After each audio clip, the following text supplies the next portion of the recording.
Boa noite a todos, sejam bem-vindos às Segundas da Palavra da Igreja Presbiteriana das Américas. Nós estamos estudando o segundo livro de Samuel, nós estamos agora no capítulo 19, a parte final do capítulo 19, conversando sobre o fim do reinado de Davi. Por que eu digo que é o fim do reinado de Davi? Porque nós estamos na reta final. Esses relatos, a narrativa do final do segundo livro de Samuel, aponta para fatos que se referem aqui ao final do reinado de Davi. Então, Davi já enfrentou a revolta de Absalão, Davi já está retornando para Jerusalém. No encontro passado, nós chegamos nesse ponto aí do estudo.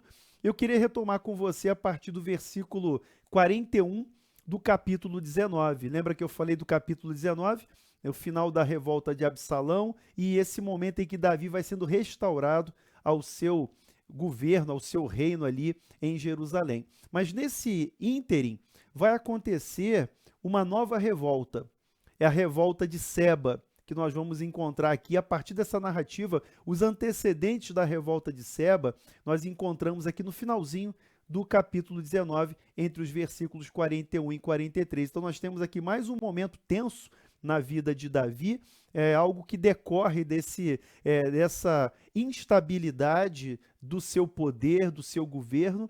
Você tem um momento de fraqueza, de fragilidade do reinado de Davi, e nesse momento, Seba, que é da tribo de Benjamim, ou seja, a mesma tribo de Saul, e que fazia parte do restante de Israel, Seba se aproveita dessa chance, dessa oportunidade para levantar uma revolta, fazer aí algum tipo de sedição, a revolta de Seba, para tentar aí desarraigar o trono de Davi.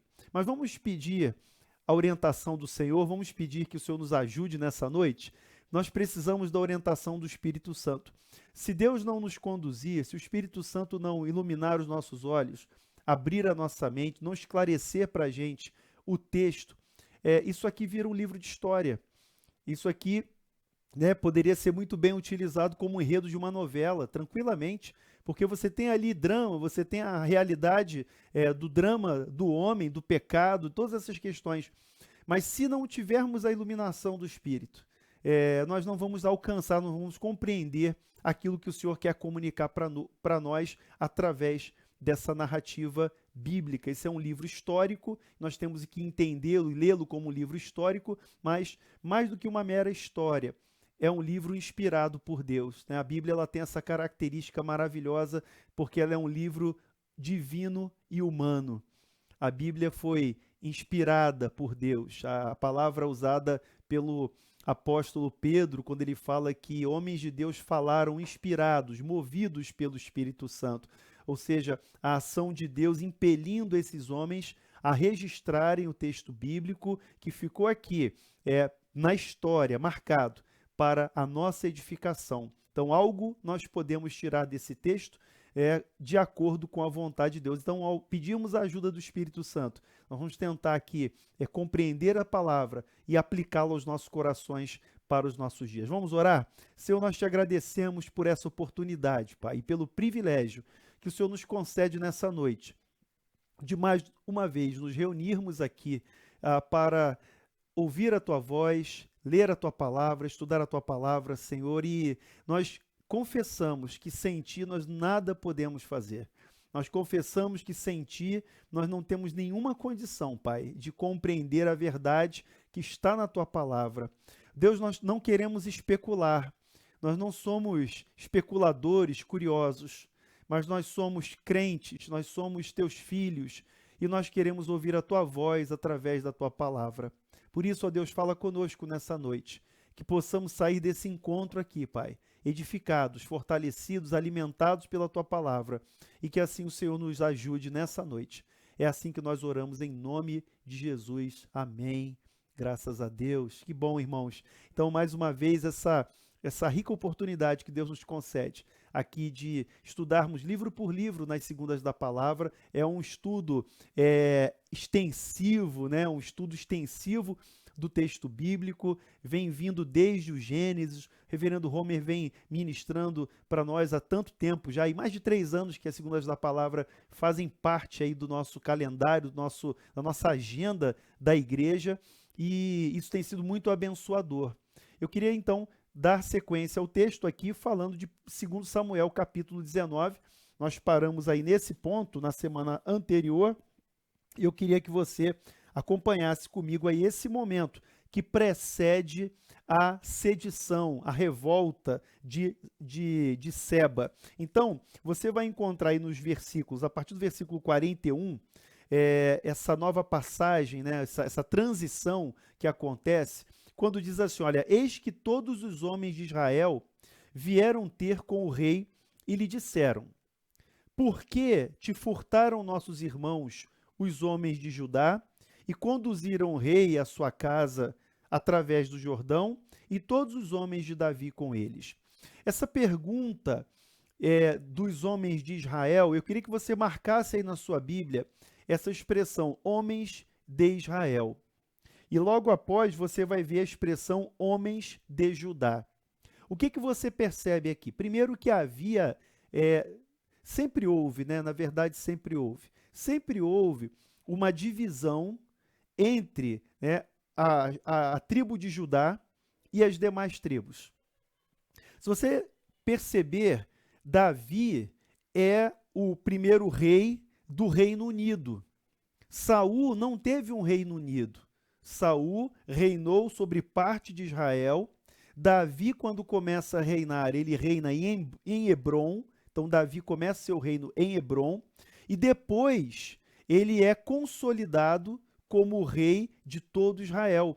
Você voltar ao início lá do segundo livro de Samuel, volta aqui no início, depois no seu dever de casa, faça uma releitura e você vai perceber isso.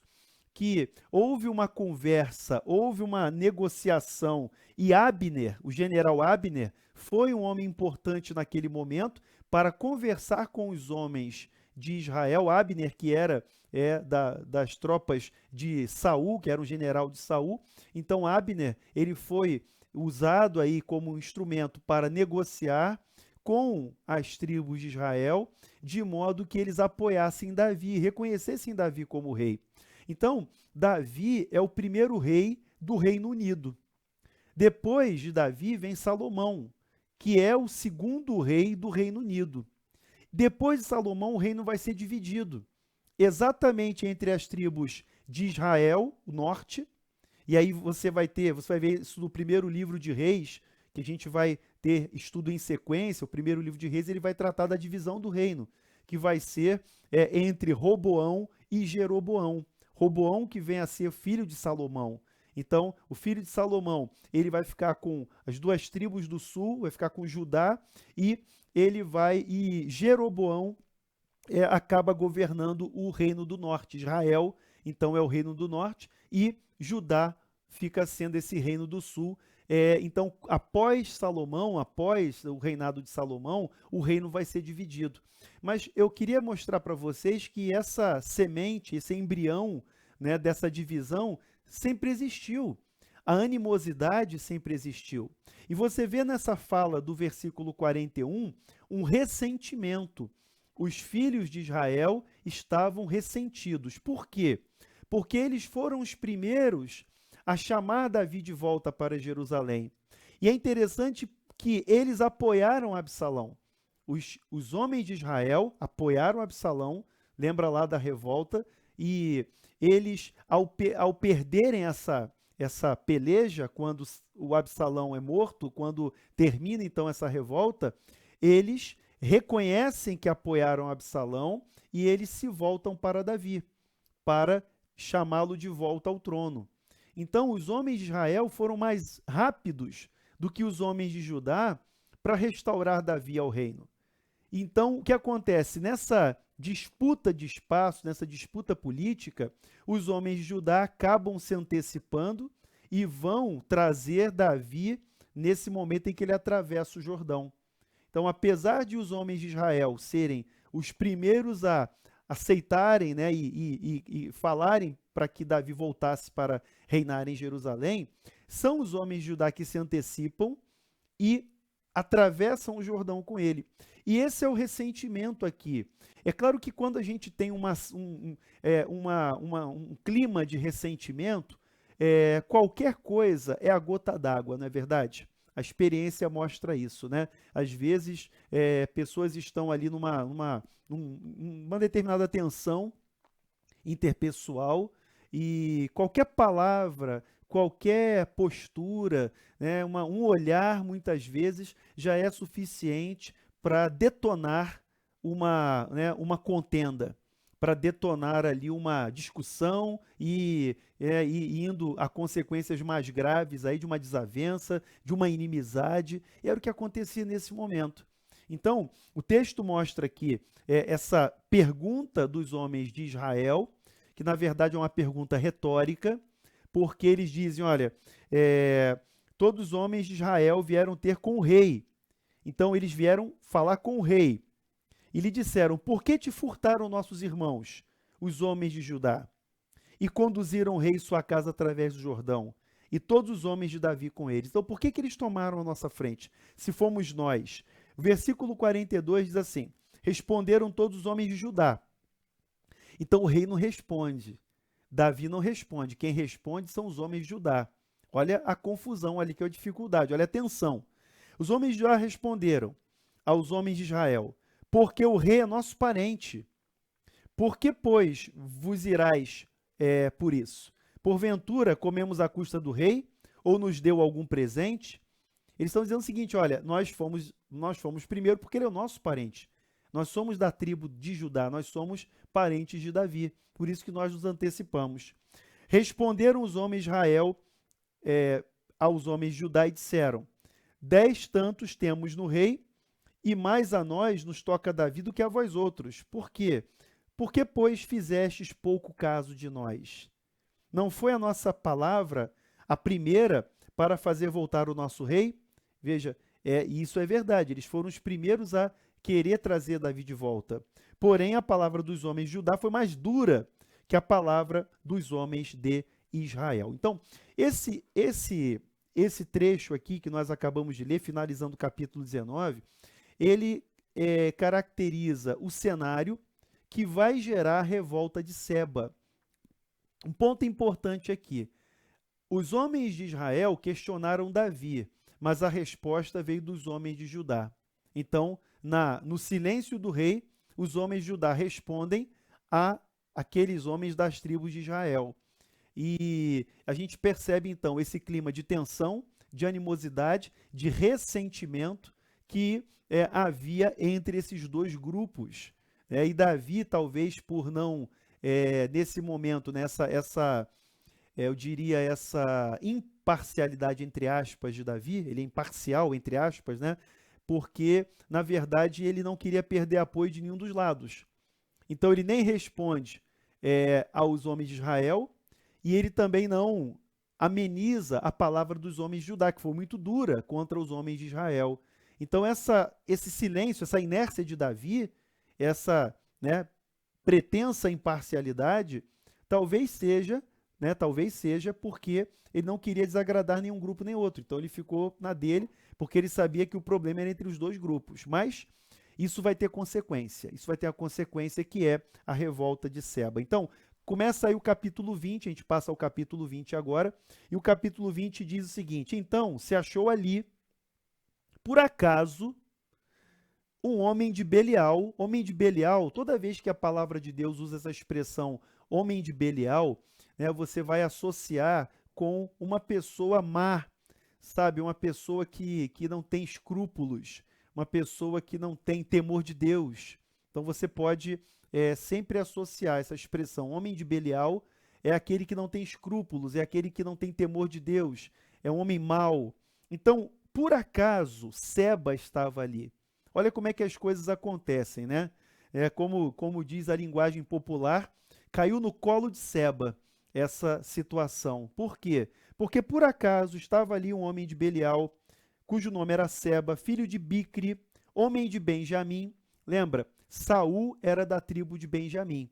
Então, naturalmente, os de Benjamim, eles tinham um ranço aí contra Davi. Sempre foi assim, você vai ver essa história se repetindo durante toda a vida de Davi. Por quê? Porque a origem de Saul é de Benjamim, e Davi sendo, né, o rei que sucedeu Saul, a expectativa dos homens de Benjamim era que um descendente de Saul ocupasse o trono após a morte do rei. Mas Davi, que não era descendente de Saul, ocupa o trono, por vontade de Deus, é claro.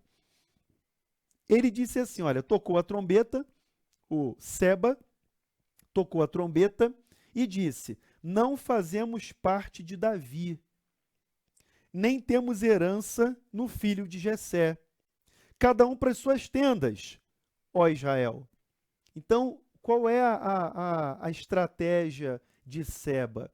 Primeiro, romper com a casa de Davi. Nós não temos parte com Davi.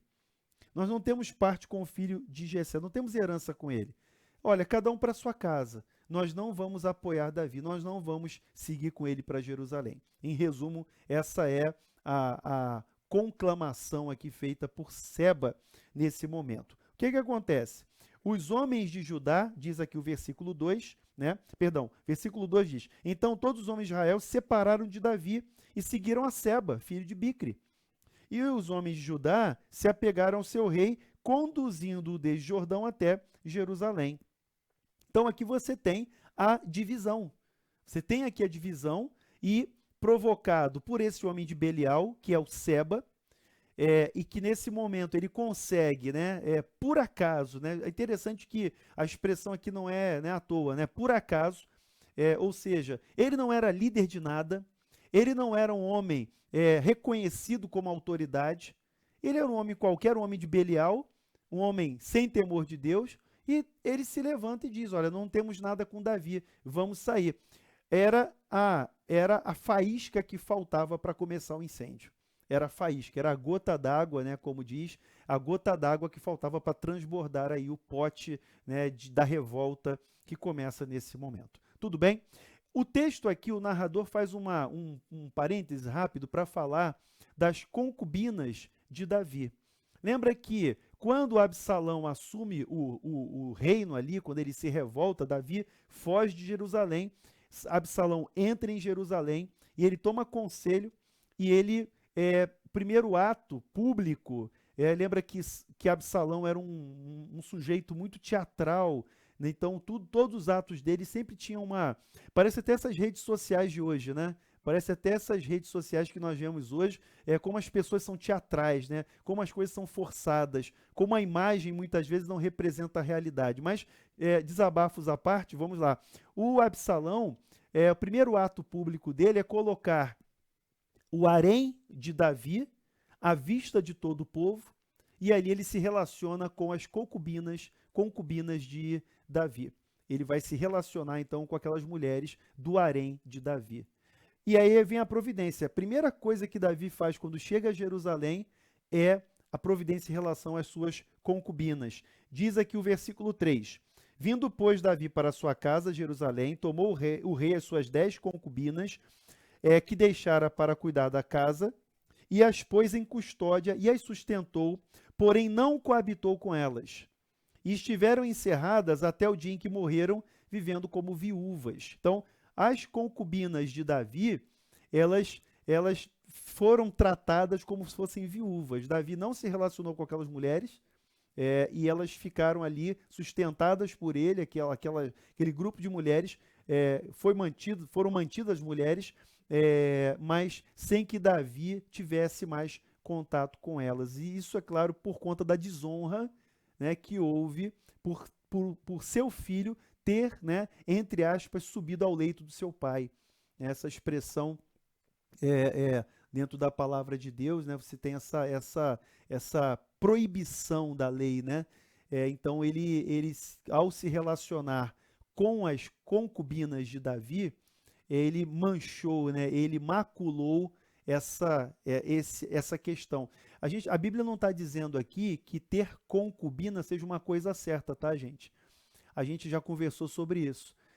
Davi teve várias mulheres e concubinas. Salomão foi pior, porque Salomão teve 700 esposas e 300 concubinas. Você vai ver isso logo no início do livro de Reis.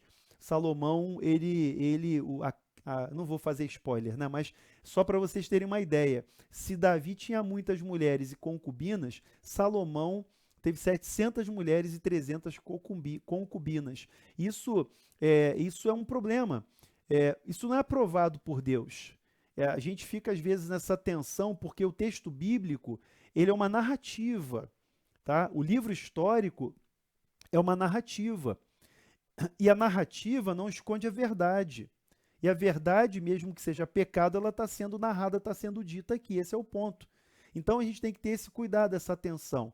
Isso não é base para fazer uma doutrina de que o homem pode ter diversas mulheres ou concubinas. Isso não é aprovado por Deus, nunca foi aprovado por Deus. Mas Davi teve suas mulheres concubinas e Salomão fez pior ainda quanto à quantidade, e as mulheres perverteram o coração de Salomão. Você vai ver lá em 1 Reis, quando nós estudarmos esse tema, foram as mulheres que perverteram o coração de Salomão. E esse é um ponto importante, porque ele fazia alianças com os povos e casava com as mulheres princesas, e assim ele conseguiu consolidar uma rede política, uma rede de influência muito grande, mas isso ao mesmo tempo foi a ruína espiritual de Salomão lá na frente. Para Davi, guardadas as devidas proporções, também há consequências graves por conta dessa poligamia praticada por ele. Tanto é que você tem o estupro de Tamar, a morte de Amon, a revolta de Absalão. São diversas situações decorrentes desse pecado, que é a poligamia.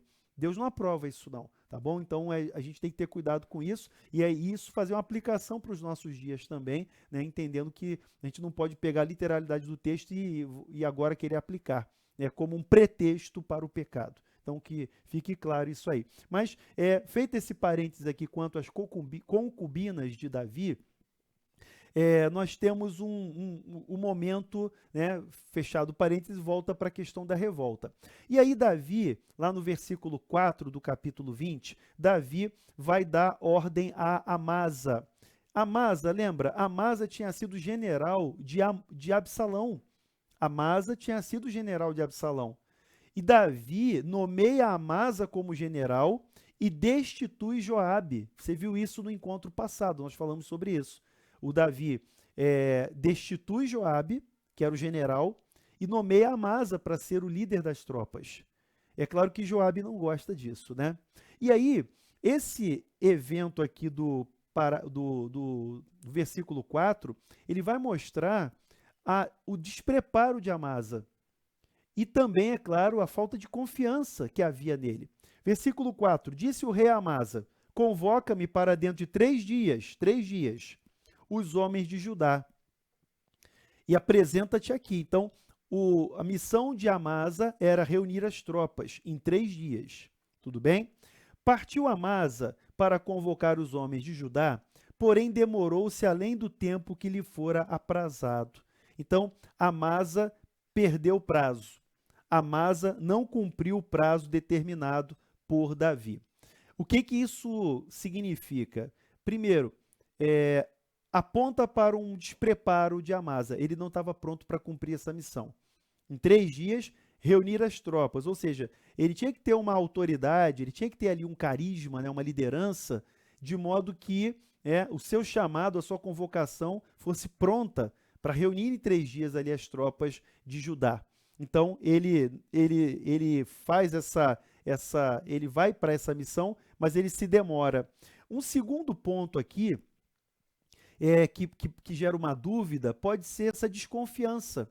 Ora, o rei, ele está contando com um general que foi general de Absalão. E ele dá uma missão para o general não volta. O que pode estar acontecendo aí? Pode ser que ele tenha debandado, pode ser que ele tenha passado para o outro lado. Pode ser que essas tropas não tenham chegado porque o general Amasa, né, está se voltando contra o rei Davi, até porque ele foi general de Absalão anteriormente, ok? Então, o que acontece? Versículo 6, disse Davi a Abisai, mais mal agora nos fará Seba, o filho de Bicre, do que Absalão, Pelo que toma tu os servos do teu senhor e persegue-o, para que não ache para si cidades fortificadas e nos escape. Então ele dá ordem para Abisai, para perseguir quem? Perseguir Seba. Então o perseguiram os homens de Joabe, a guarda real e todos os valentes. Estes saíram de Jerusalém para perseguirem Seba, filho de Bicre. Então, o Joabe aparece aqui novamente. Ele vai ter um papel importante nesse momento da revolta de Seba. Porque Joabe, que tinha uma forte liderança, ele era um general, eu já falei de Joabe, né? Joabe era um assassino, né? Joabe era um homem que matava sangue frio, né? Sangue quente, sangue frio ele matava. E ele era um homem importante, né? Eu fico me perguntando aqui, né? Por que Joabe nunca se levantou contra Davi? E nisso eu vejo a providência, eu vejo a mão de Deus, sabe por quê? Porque Joabe teve muitas oportunidades. Ele tem vários defeitos, ele tem todos os defeitos, mas você nunca vai ver Joabe se levantando contra Davi.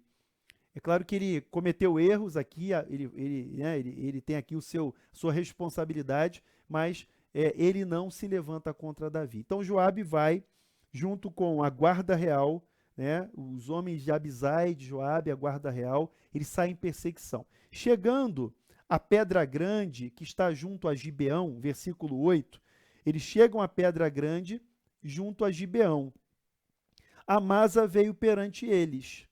Aí o contato com Amasa, né? Aparece Amasa. Veja que por que Amasa estava nesse lugar? Que era a rota para perseguir Seba. O texto não deixa claro, o texto não aponta que Amasa teria virado para o outro lado, debandado, né, para o lado de Seba. Mas Joabe veio, né, trazia Joabe vestes militares e sobre elas um cinto, sobre o qual presa aos seus lombos estava uma espada dentro da bainha. Adiantando-se ele, fez cair a espada. Disse Joabe a Amasa: vais bem, meu irmão? E com a mão direita lhe pegou a barba para o beijar. Amasa não se importou com a espada que estava na mão de Joabe. Então veja, ele se adiantou, fez cair a espada, ou seja, a espada estava fora da bainha e ele estava com a espada na mão. E se aproxima, né, com a mão direita ele pega para beijar, e a espada, né, sorrateiramente na mão esquerda, né, claro. Então ele diz, de sorte que este o feriu com ela no abdômen e lhe derramou por terra as entranhas.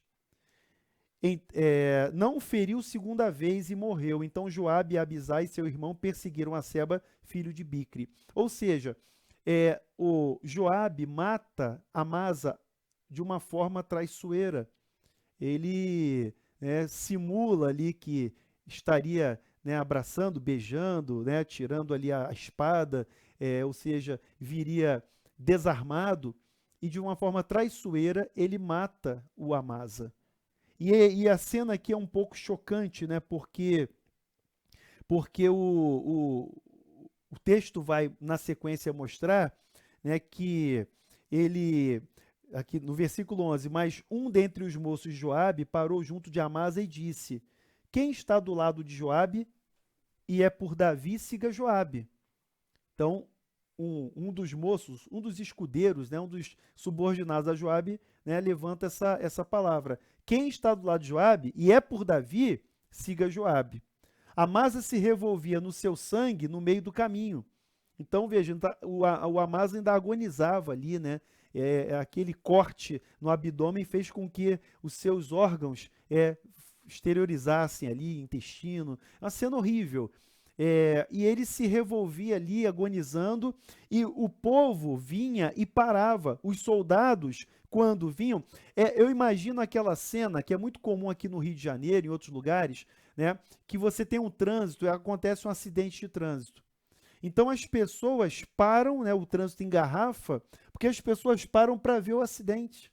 Isso aqui, no Rio de Janeiro, pelo menos, é comum isso acontecer, infelizmente, né? As pessoas param para ficar olhando ali o que está acontecendo, o acidente e tal, a pessoa está sendo socorrida e tal. Quer dizer, ninguém para socorrer, mas para olhar o acidente. Então, era assim que estava acontecendo.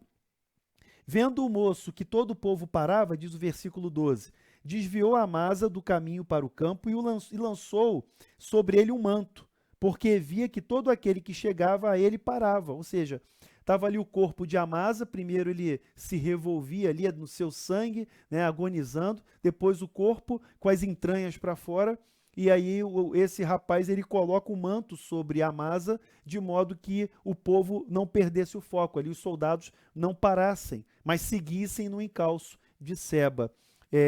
Versículo 13, uma vez afastado do caminho, todos os homens seguiram Joabe para perseguirem Seba, filho de Bicre. Tá? Então, eu queria só nesse, né, a gente vai abrir uma nova sequência no versículo 14, é uma nova cena.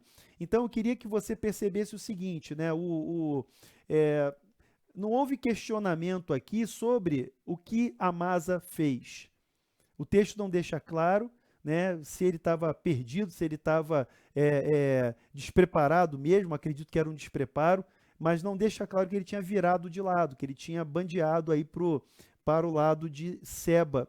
Mas o Joabe, né, que não queria perder o poder, veja, Joabe tinha sido destituído, Amasa tinha sido colocado no lugar de Joabe. A maneira que Joabe tem para se recolocar no poder é a morte de Amasa. Então isso mostra como é que o homem, né, como é que a pessoa, ela, para satisfazer a sua sede de poder, como é que ela faz, né? Como é que ela mata, como é que ela atrai, como é que ela opera. Sabe o que é isso, gente? É o pecado.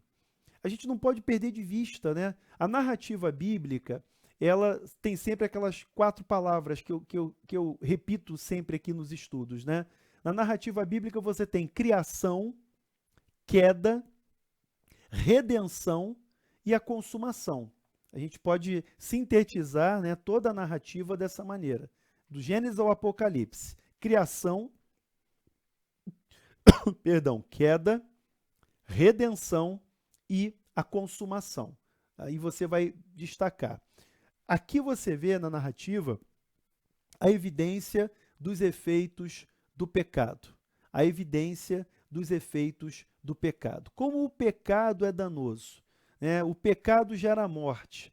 E os homens, como diz o apóstolo Paulo, lá no Novo Testamento, quando ele fala, acho que é a Timóteo, ele diz assim, olha, os homens maus vão continuar enganando e sendo enganados. Enganando e sendo enganados. Eles vão de mal a pior.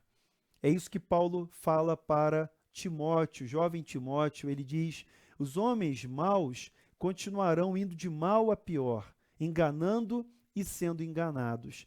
O retrato desses homens, a gente pensa assim, mas isso é muita barbaridade, né? Essa narrativa aqui é muito sanguinária. É verdade, guerras, né? Barbáries. Mas veja, o mundo não mudou muita coisa não, irmãos. Nesse momento, hoje, nesse momento agora, a gente está aqui no estudo, lendo a palavra de Deus, nesse momento, as mesmas barbaridades estão se repetindo. Mundo afora e no Brasil, violência, né? Pais contra filhos, filhos contra pais, irmãos contra irmãos, matando a traição, indo de mal a pior, enganando e sendo enganados. Isso é a realidade do pecado. E a gente precisa mostrar essa verdade. Falar de pecado hoje é politicamente incorreto, porque o pensamento atual, dominante, não, pecado não existe pecado. O que é pecado? Primeiro, porque Deus não existe. Então, se Deus não existe lei. Se não existe lei, não existe pecado. Então, eu faço o que eu quero. Eu faço o que me faz feliz. Eu faço aquilo que me faz sentir melhor. É essa a realidade do pensamento dominante hoje. As pessoas querem fazer aquilo que melhor, né? Elas entendem que é o seu interesse, é o que me faz feliz. Então, para minha felicidade, eu vou adulterar, para minha felicidade, eu vou matar, eu vou roubar, eu vou estuprar, prejudicar pessoas, fraudar. É isso que, no coração do homem sem Deus, é isso que reina. A verdade é essa. Então, falar de pecado hoje não é um discurso bem recebido, não é um discurso politicamente correto. Não existe pecado. As pessoas têm problemas, são problemas psicológicos. Eu sei que as pessoas têm problemas de saúde, as pessoas têm questões psicológicas, sim, mas a raiz do problema, a raiz da realidade que nós vivemos hoje, que é a mesma daquele tempo, é o pecado. Isso a gente precisa dizer, porque a Bíblia mostra isso. Então, dentro das palavras, né, a queda, né, a queda do homem, o pecado do homem, ele vai gerar essas diversas consequências. E isso o texto está mostrando, a verdade nua e crua. Revolta, ressentimento, ódio, homens se dividindo, né, aqui os homens de Israel, os homens de Judá, você vê essa realidade. E hoje, nada é diferente disso. Hoje, a verdade é que nós temos dias também difíceis. O homem moderno ou pós-moderno, ele se acha muito civilizado. A verdade é essa, o homem hoje, ele se acha muito civilizado. É por isso que Deus nos deu a história. É por isso que nós temos o registro histórico. Tanto o registro bíblico, inspirado à palavra de Deus, que aqui está mostrando, mas se você pegar a história do homem, a história da humanidade, século XXI, século XX, vai voltando na história. E você vai perceber como essas mesmas misérias e barbáries se repetem. Sabe por quê? Porque o pecado no coração do homem é que provoca todos esses males. Mas graças a Deus, irmãos, graças a Deus, por Jesus Cristo. Porque a boa notícia é, graças a Deus por Jesus Cristo, porque nele há esperança. Esperança de quê? De nós sermos pessoas melhores? Não é isso não. Vamos seguir o exemplo. Não, Jesus não veio dar exemplo, não. Jesus não ficou só dando exemplo, ensinando. Jesus não é só um mestre, um exemplo bom para ser seguido. Nós cremos no poder da regeneração. Nós cremos no poder do Evangelho. O Evangelho é o poder de Deus para a salvação de todo aquele que crê. Nós cremos no poder sobrenatural do Espírito Santo que regenera o homem. Só ele pode fazer isso. Então, o homem sem Deus, o homem vazio de Deus, ele vai mergulhar no pecado, ele vai chafurdar no pecado. Agora, no momento em que esse homem é encontrado pela palavra de Deus, ele é alcançado pela palavra, pelo chamado eficaz, pela voz do Espírito Santo, através da pregação da palavra, não há como resistir. A graça de Deus é irresistível. Nós cremos assim, nós cremos no chamado eficaz da palavra de Deus. Quando o homem pecador é exposto à palavra de Deus, ele não resiste ao chamado eficaz, porque é a voz do Espírito Santo que provoca essa regeneração, a regeneração que o habilita a crer, que o habilita a receber o Senhor Jesus Cristo como seu Salvador e a se tornar uma nova criatura e a viver em novidade de vida. Então, a esperança do Evangelho é que, apesar dessa miséria do pecado, apesar dessa barbárie que nós vemos no texto bíblico e na nossa realidade de hoje, ainda hoje, há esperança, porque Jesus Cristo veio na plenitude do tempo, como Paulo diz em Gálatas 4:4, na plenitude do tempo, ele veio, nascido de mulher, nascido sob a lei, para resgatar todos aqueles que estavam debaixo da lei. E se estavam debaixo da lei, estavam debaixo de condenação, porque a lei aponta o pecado. A lei serve para apontar o pecado, mas ao nos vermos desesperados, ao nos vermos falidos moralmente, espiritualmente, mortos em delitos e pecados, como Paulo também diz em Efésios capítulo 2, estando mortos em delitos e pecados, o Evangelho, o poder do Espírito Santo, nos dá vida. Ele nos deu vida quando nós estávamos mortos em delitos e pecados. Eu digo para vocês, eu sou Joabe, eu sou tão assassino quanto Joabe, eu sou tão adúltero como Davi, eu sou tão, né, revoltoso como Seba, como Absalão. Eu sou. É a minha natureza. É o meu homem velho. Mas pela graça de Deus, eu fui alcançado pelo Evangelho e você também. Isso nos dá nova vida. Isso nos dá uma vida diferente. Não porque nós ficaremos melhores, não. É porque nós seremos novas criaturas. Alguém está em Cristo, é nova criação. O texto de Efésios, né, que eu citei há pouco, lá ele arremata essa parte, Paulo arremata, dizendo assim: porque somos feitura sua, criados em Cristo Jesus para as boas obras, que ele preparou de antemão para que andássemos nelas. Então, veja, quando Paulo, a expressão que Paulo usa aí, no português talvez não traduza com a precisão, com a beleza da expressão. A expressão ali é um poema.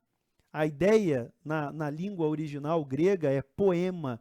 Irmã, nós somos o poema de Deus. Olha que coisa linda. Quando Paulo diz, porque somos feitura sua, nós somos poema de Deus. Nós somos poema de Deus, nós somos uma obra de arte de Deus, criados em Cristo Jesus, para as boas obras que ele preparou para que nós andássemos nelas. Isso é maravilhoso. Isso nos dá esperança. Isso nos faz olhar para ele, para Cristo, e ver que nós precisamos dele desesperadamente. Nós precisamos dele e somente dele. E é ele que vai resolver definitivamente o problema do pecado. O relato bíblico mostra o homem debaixo do pecado, debaixo de condenação, mas ele aponta para o Redentor. Ele aponta para o Salvador. Eu queria dar um salto aqui com vocês. A história, né, só para a gente caminhar já para a conclusão, que o nosso tempo já está esgotando, mas a história se conclui aqui quando Seba foge para uma cidade chamada Abel Bet-Maaca, aqui no versículo 15. Ele foge para Abel Bet-Maaca e nessa cidade ele fica cercado.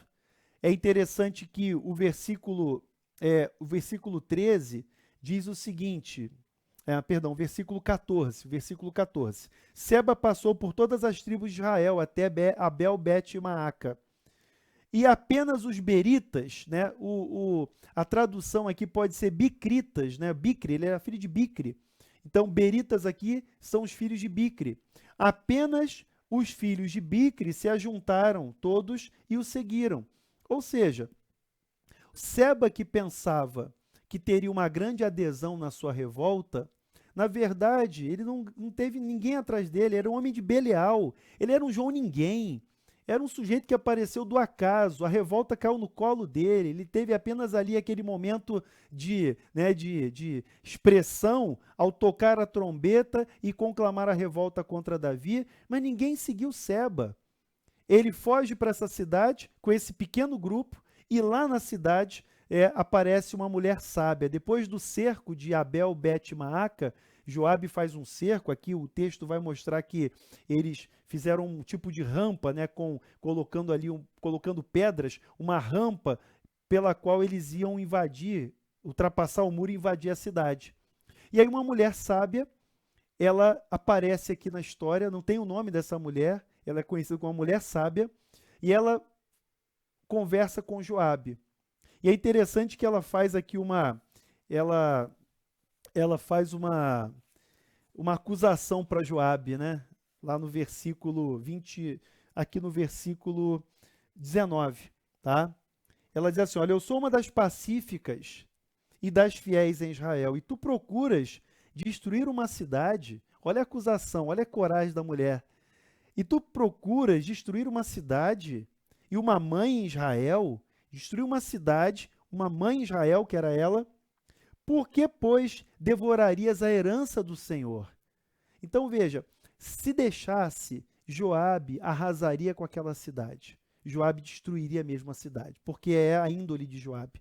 Mas a mulher aqui foi usada para pacificar, para apaziguar. Isso lembra um pouco a história de Abigail.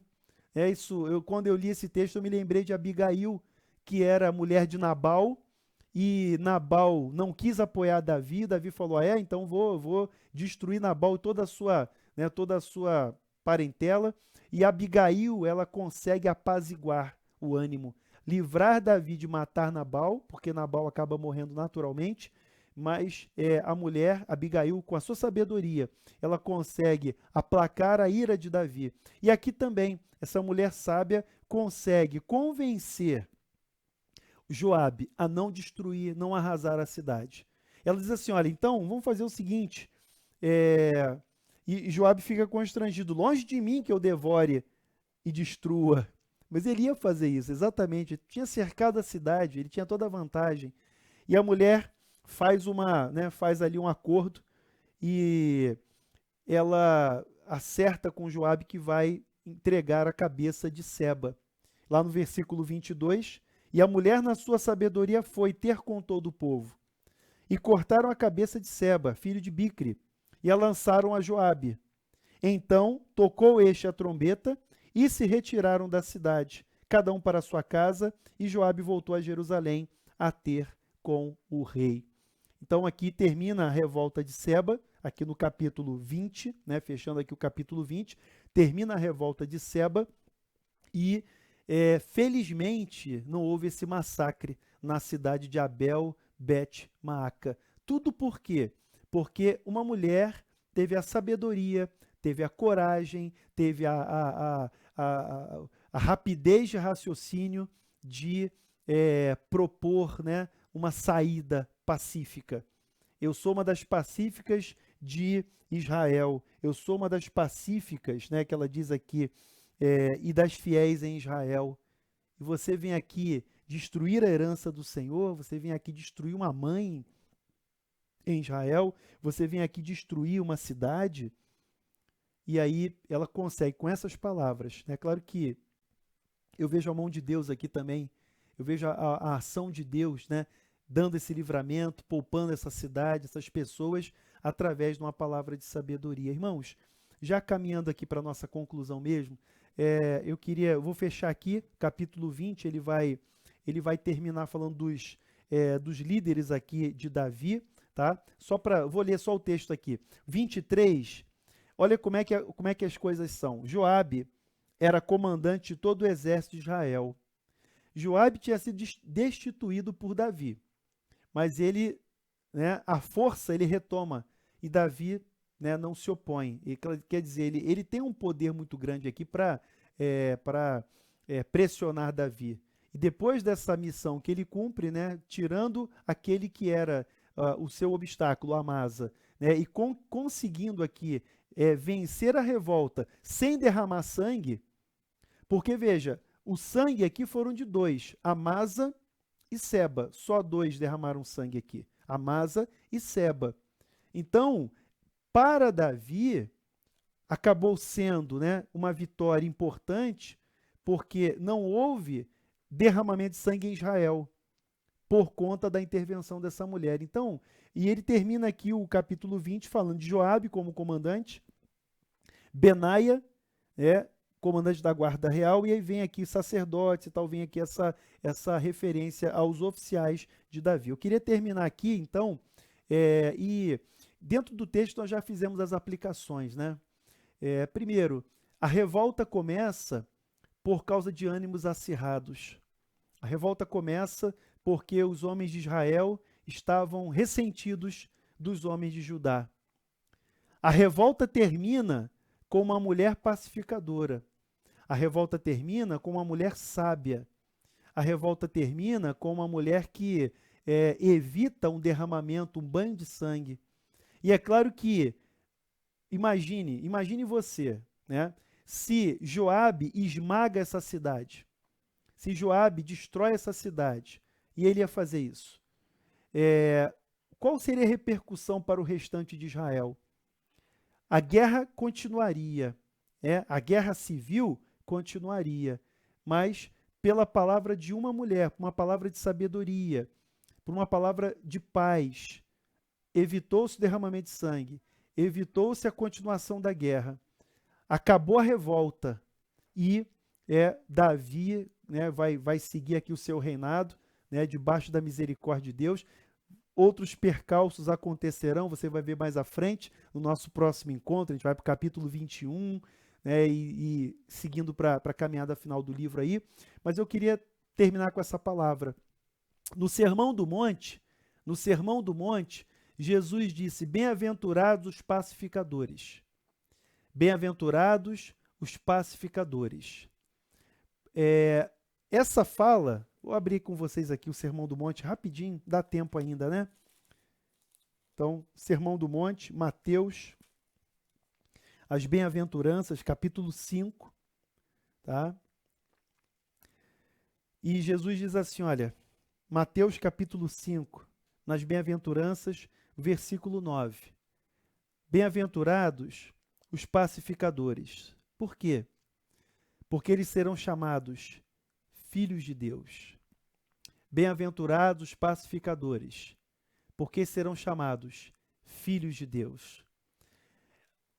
A mulher de Abel Bet-Maaca era uma das pacíficas de Israel, mulher sábia. E o que o texto nos ensina, e a gente pode extrair, né, de aplicação para a nossa vida, é que hoje, meu irmão e minha irmã, nós precisamos ser sábios e nós, como filhos de Deus que somos, nós temos que ser os pacificadores. Então, como filho de Deus, não é meu papel colocar lenha na fogueira. Você me entende muito bem, né, o que eu quero dizer? Como filho de Deus, não é o meu papel acirrar os ânimos, animar a peleja. Como filho de Deus, não é o meu papel provocar contendas, dissensões. Como filho de Deus, o meu papel e o seu papel é sermos pacificadores. Pacificadores, porque nós já somos filhos de Deus. E Jesus, no Sermão do Monte, se refere a nós. Bem-aventurados os pacificadores, porque serão chamados filhos de Deus. Eu e você somos filhos de Deus. E o nosso papel é sermos pacificadores. Primeiro, pacificadores entre nós, nos nossos relacionamentos, na nossa família, na nossa casa, nos nossos relacionamentos de trabalho, onde nós estivermos, na igreja. Primeiro ponto é esse, horizontal. Nós somos pacificadores. Mas isso vai além. Nós somos pacificadores por quê? Porque nós somos proclamadores da mensagem do Príncipe da Paz. Lá em Romanos capítulo 5:1, o apóstolo Paulo diz assim, olha, justificados, pois, mediante a fé, temos paz com Deus. Justificados, pois, mediante a fé, temos paz com Deus. E nós somos, portanto, instrumentos de Deus para levar essa paz. Ao falarmos da palavra de Deus, ao pregarmos o Evangelho, ao testemunharmos daquilo que Ele fez na nossa vida, nós somos instrumentos para levar a paz de Deus às pessoas. Nós somos instrumentos para colocar as pessoas em paz com Deus. A palavra do Evangelho é essa. É a palavra que leva o homem, o ser humano, a ter novamente paz com Deus.